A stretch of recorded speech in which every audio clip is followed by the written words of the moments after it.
আপনি কে বা আপনার কি আছে তার উপর আপনার সুখ কখনোই নির্ভর করে না। সুখ নির্ভর করে আপনি কেমন চিন্তা করেন তার উপর।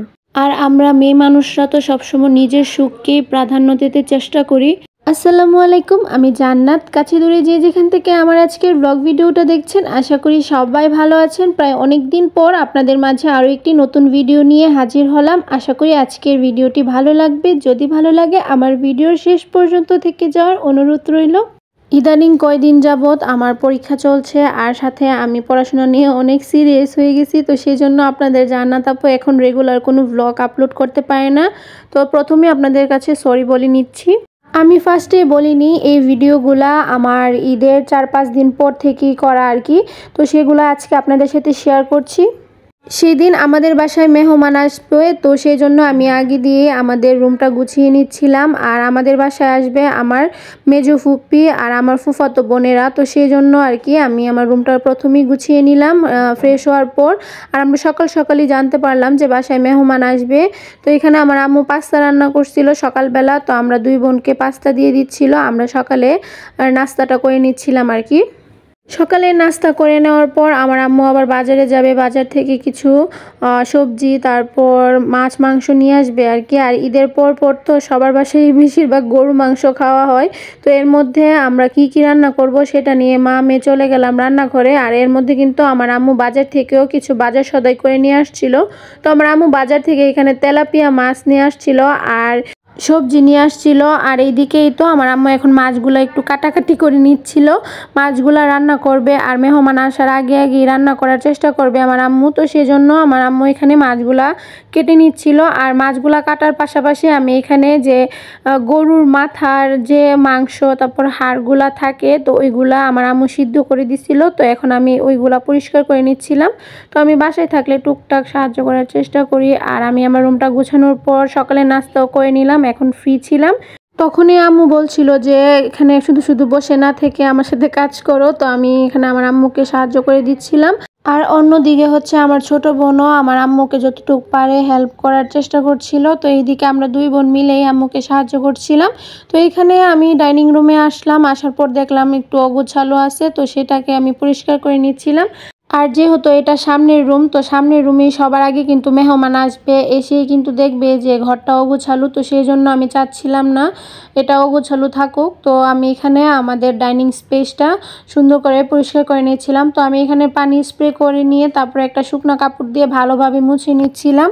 ভালো মতো পানি দিয়ে স্প্রে করে তারপর হচ্ছে শুকনা কাপড় দিয়ে মুছে নিলাম। আর মুছে নেওয়ার পর টেবিলে যেগুলো রাখা হয় আমাদের সেগুলো রাখছিলাম। আর এখানেই তো ফুলদানি তারপর গ্লাস স্ট্যান্ড, তো এইগুলাই ডাইনিং টেবিলে রাখা হয় সচরাচর। তো সেইগুলাই রেখে তারপর পরিষ্কার পরিচ্ছন্ন করে রাখছিলাম। যেহেতু মেহমান আসবে, মেহমান আসার আগে আমি এখানে পরিপাট্য করে গুছিয়ে নিচ্ছিলাম। মানে আমি যতটুকু পারি ততটুকুই আর কি আমার আম্মুকে সাহায্য করার চেষ্টা করছিলাম। আর আমার কাছে মনে হচ্ছিল যে মেহমান আসলে সবার আগে কিন্তু আমাদের প্রথম রুমেই ঢুকবে, ঢুকে তারপর কিন্তু আমাদের প্রথম রুমটাই দেখবে। যদি প্রথম রুমটাই অগোছালো থাকে তাহলে দেখতে কেমন বিশ্রী লাগবে। তো সেজন্য আমি একটু করে কাজ আগিয়ে দিচ্ছিলাম আমার আম্মুকে। আর আমার আম্মু অন্যদিকে রান্নাবান্নার কাজটাও সেরে নিচ্ছিল আর কি।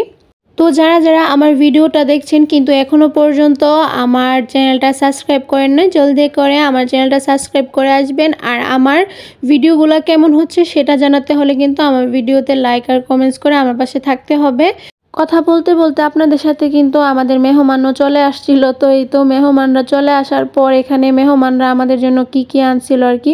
তো এখানে আমার ফুপ্পি আসছিল আমাদের বাসায়, আমার ফুফাতো বোনেরা আসছিল। তো আমার ফুপ্পির গাছের কাঁঠাল আর আম নিয়ে আসছিল আর কি আমাদের জন্য। আর আমার ফুপ্পির গাছের কাঁঠাল কিন্তু অনেক মজার হয়, অনেক মধুর মতো মিষ্টি, আর কাঁঠালগুলো অনেকই মজা হয় মাশাল্লাহ। তো এই তো আমার আম্মু যে দুপুর রান্না বান্না করছিল, তো ওইগুলো তো আপনাদের সাথে শেয়ারই করি নাই। তো যেহেতু রান্নাঘরে আসছি, তো রান্নাঘরে আসার পর এখানে দেখি আমার আম্মু গরুর মাংসটা রান্না করতেছিল আলু দিয়ে। তো গরুর মাংসটা রান্না হচ্ছিল আর অপর দিকে সব রান্নাই হয়ে গেছে। তো আমার আম্মু এখানে 2-3 রকমের তরকারি রান্না করছিল আর কি, যেগুলো আমি যখন কাজ করতেছিলাম তখন আমার আম্মু রান্নাগুলো সেরে নিয়েছিল আর কি। আর আমি অন্যদিকে টুকটাক কাজগুলো করতেছিলাম। তো এখানে এই তো আমার আম্মু হচ্ছে এখানে মাছের ভুনা করছিল একটু ঝোল করে, আর হচ্ছে আরও 2 রকমের তরকারি করছিল। তো এখানে যা যা রান্না করছিল সবগুলাই ছিল, আর বাকিগুলা ডাইনিং টেবিলে নেওয়া হয়েছিল। আর এখানে ঝিঙ্গা দিয়ে মাছের মাথা আর মাছ দিয়ে রান্না করছিল এই তো। আর হচ্ছে গরুর মাংস রান্না করতেছে, আর অপর দিকে হচ্ছে আমি চিকেন ফ্রাই করব, তো সেই জন্য চিকেনগুলো আগে দিয়ে ম্যারিনেট করা ছিল আর কি। তো এই তো 2-3 তরকারি এখানে রান্না করেছিল, আর ডাইনিং টেবিলেও তরকারি ছিল, তো সেগুলো শেয়ার করব আপনাদের সাথে। মেহমানরা আসতে আসতে 3:30 বেজে গেছিলো আর কি দুপুরবেলা। তো আমরা এখানে মেহমান আসার পরে আর কি আমি চিকেন ফ্রাইয়ের যে মেরিনেট করা ছিল চিকেনগুলো, সেগুলো আবার এখানে আমি আটাতে আবার কোট করে নিব আর কি। তো সেজন্য আমি ফ্রিজ থেকে মেরিনেট করা চিকেনগুলো খুলে নিয়েছিলাম, নেওয়ার পর এখন আমি আস্তে আস্তে যে আটাতে কোট করে নিব। আর এর মধ্যে মেহমানরা একটু ফ্রেশ হয়ে নিবে, ফ্রেশ হতে হতে আমার চিকেন ফ্রাইগুলো হয়ে যাবে, আর তারপর আমরা সবাই ডাইনিং টেবিলে বসে একসাথে খাবো।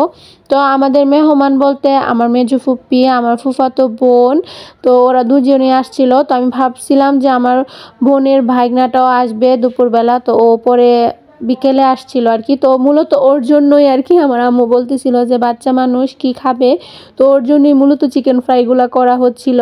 তো এখানে আমি প্রথম আটাতে নেওয়ার মানে কোট করার পর তারপর আমি আবার একটু পানিতে লেয়ার দিয়ে তারপর আবার আটাতে কোট করে নিয়েছিলাম আর কি, 2-3 ভাবে লেয়ার করে তারপরে এগুলাতে ডুবো তেলে দিয়ে দিলাম। বাসায় মেহমান আসলে আমার খুবই ভালো লাগে, আর 1-2 দিন যদি থাকে তাহলে তো আমি অনেক খুশি হয়ে যাই, কারণ আমরা বাসায় 3 জনই থাকি, তো এর মধ্যে সবাই ব্যস্ত থাকি। তো যখনই বন্ধ থাকে বা অফ ডে থাকে, আমাদের স্কুল কলেজ বন্ধ থাকে 2 বোনের, তখনই কিন্তু আমরা 2 বোন সবসময় বাসায় থাকি আর কি।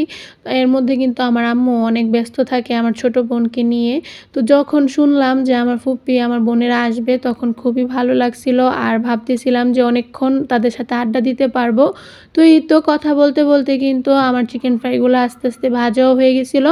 তো এখানে আমার আম্মু আবার টেবিলে বেড়ে দিছিল খাবারগুলা। তো এখানে চিকেন ফ্রাই, তারপর গরুর মাংসের তরকারি ছিল, মাছের ভুনা ছিল, ঝিঙ্গা দিয়ে মাছের তরকারি ছিল, তারপরে আমার আম্মু আবার কলার ভর্তাও করছিল আর কি।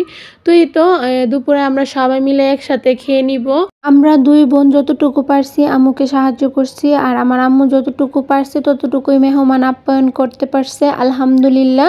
তো এই তো আজকের ভিডিওটা আমি এখানেই শেষ করছি। সে পর্যন্ত সবাই ভালো থাকবেন। নেক্সট ভিডিওতে আবারও আপনাদের সাথে দেখা হবে। আল্লাহ হাফেজ।